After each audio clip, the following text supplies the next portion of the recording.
આવી 25 તારીખે ધર્મસભા છે અને ત્યારે આપણા સૌરાષ્ટ્ર, ગુજરાત, રાજસ્થાન અનેક સંતો મહંતો આવવાના છે.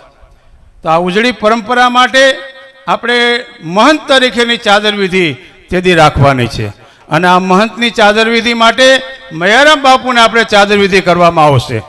એટલે તેથી આપ આજે અત્યારે હાજર છો એ સોશિયલ મીડિયાની અંદર જે કોઈ આપ જે કાંઈ સોશિયલ મીડિયાની અંદર એક આપ ખ્યાલ આપજો કે આપણા કદમગીરી ધામની અંદર, સલાસુરા ધામની અંદર નવા મહંતની આજે પ્રથમ આમ તો નિયુક્તિ થઈ રહી છે.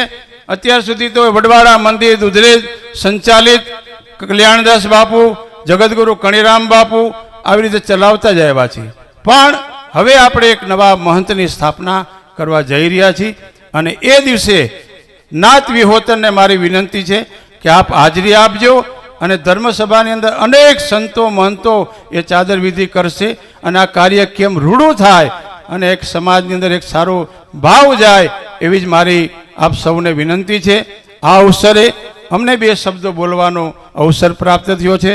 જગતગુરુ શ્રી કણીરામ બાપુનો હું ખૂબ ખૂબ હૃદયથી આભાર વ્યક્ત કરું છું. જય વડવાડા, જય આપાસુલાર.